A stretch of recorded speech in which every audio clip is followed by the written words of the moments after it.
Hey everyone, so I am back for my next video in this little mini series I'm creating about what's going to happen in 2020 in the schools.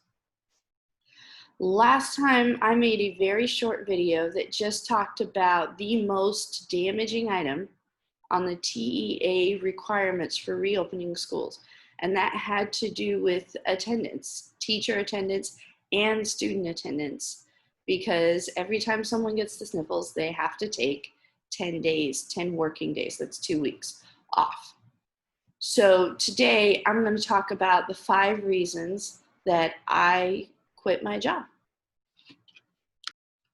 Let's start with reason number 5. This is the least important, we'll go least important to most, and that is I'm essential. I am an essential worker. I'm absolutely necessary, and I fully believe this. If I didn't believe it, I wouldn't be doing this job. And because of the way they've treated education, they're treating it like it's non-essential. We don't have to report to work. We can sit home and create these online modules that look cool but don't actually do anything. And I'll get into the online modules in a little bit. But I know I'm essential. I know that my students need me to be there. I need me to be there. And I know society needs me to be there. We are raising up our next generation of leaders. And if we're not there, this isn't going to be very pretty for anybody. And that leads me into my 4th reason for quitting. Because I'm essential, I know that my students need me, not just for their educational needs, but for their emotional needs. Even students who are in great homes, in the perfect situation, they need someone there who can emotionally support them outside of the home as well. When I was a kid and growing up, I was homeschooled, and I found that emotional support in my church. But right now, half the churches are closed too. So these kids are being pushed into positions where they have no emotional support. And then their parents are stressed because their parents have to work. And they have to figure out how they're going to homeschool their kids and put food on the table. And I'm sure you can imagine which one is more important. Yes, it's the food. It's not the homeschooling. But not to get too sidetracked on that particular issue, I want to go back to education. So my 3rd reason for quitting my job as a teacher is because our goals for the year are both unclear and unacceptable because they're unclear. Normally, I teach tested course in high school. I teach English 1, English 2. I also have taught English 3 and English 4. All 4 of those courses have clear goals. The tested ones, obviously, is to get them to pass the test. And then English 3 and English 4 is to prepare them for college, to teach them the things they need to know, the writing strategies they'll need, how to formulate a paper, how to cite sources, all of the research to prepare them for college. But this year, the goal is to pass the kids.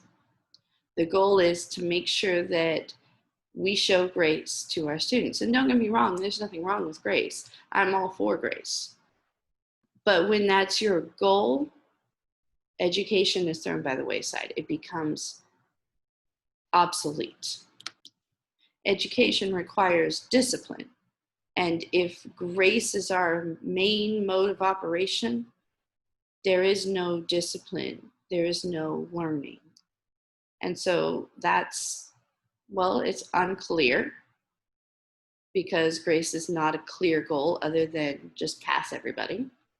And it's unacceptable because passing a student means that they've at least shown a certain level of mastery, 70 or above usually, of the content. And if we're passing all the students, that means kids who haven't mastered it are being pushed through at a greater rate than they've ever been pushed through before. So let's talk about reason number 2. Reason number 2 kind of goes back to my last video, which looked at TEA requirements that teachers have to be absent for 10 days if they get the sniffles. So let's make this a little more personal. I Love teaching. The most days I've ever missed in a single year was 13. And that was because in that year, I had 7 days of jury duty. Yes, you heard that right. 7 days of jury duty. That's 7 working days, plus the weekend that was in the middle of that. And oh my goodness, my poor students. I felt so horrible. I came back after 7 days and they hadn't been given half the work I'd left for them. They had, oh gosh, one of my substitutes had gone into a whole lecture on how to perform satanic rituals and freaked half of them out. I mean, it was insane. And that was just 7 missed days in a row because it was last minute notice, because jury duty is usually only 1 day. So that was all I scheduled for it. And could you imagine what that would look like if every time I got a bad cold, which happens 3 or 4 times in a given year, all of a sudden we had 2 weeks of substitutes. 2 weeks. Oh my gosh, just the thought terrifies me, even right now. I cannot imagine the damage that would be done there. That's 6 to 8 weeks in any given year of substitutes, maybe more. Who knows? Could you have a really sick year, really bad flu season? Everybody's in, everybody's out. Everything is presumed to be COVID, even if it's just a little bit of sniffles and a 24-hour bug. It's still 10 days off. And that's from me, a teacher who loves my job, who thinks that I am essential and wants to get back to work.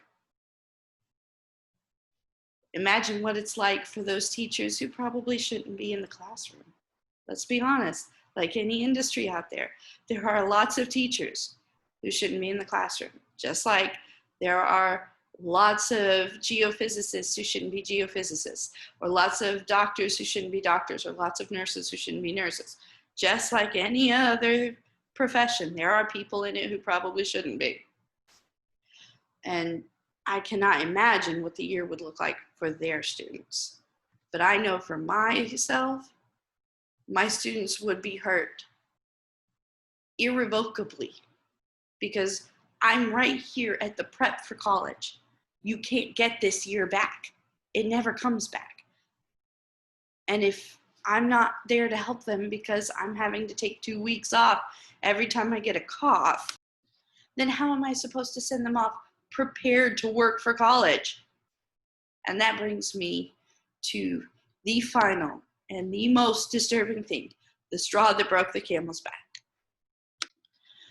On the day that I quit, the day that I decided I could not be a part of this, in the very last meeting of that day, it was explained to me that at the district level, and this is a fairly large district, it had been decided that even students who were in school, well, let me explain it a different way.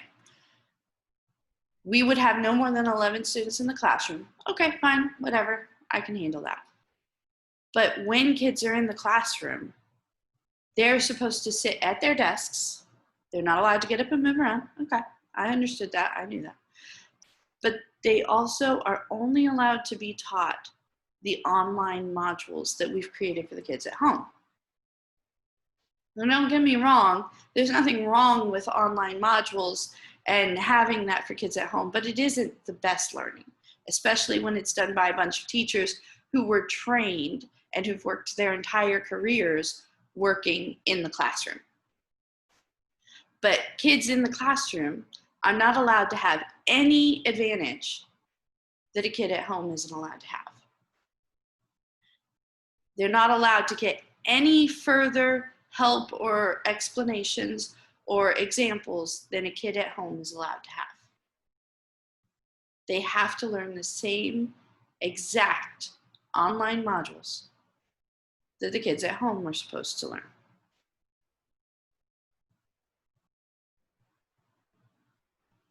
And the teacher is supposed to walk around the room and facilitate online learning, even in the classroom. And they call this synchronous learning. It is no longer differentiated based on a child's needs. Instead, it is all fully and 100% equal. Not equality, but equal.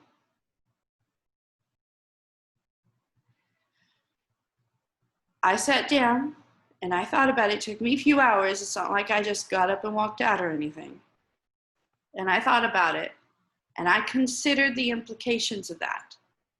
How little Susie, who really struggles to read, cannot be taught with anything other than the same item that I use for Matthew, who is an avid reader and spends hours and hours of his free time every week reading. So it is detrimental to Susie, who really struggles with it, because she has to read something more difficult. And a detriment to Matthew, who's really good at it, because he has to read something less difficult. And that's just reading. This includes assignments. This includes evaluations. It includes everything. And that's what they call synchronous learning. Yes, it sounds good the way they explain it to parents, but what they require of us as teachers, it's not so good. And it is definitely not good for the students. So those are the 5 reasons I quit teaching.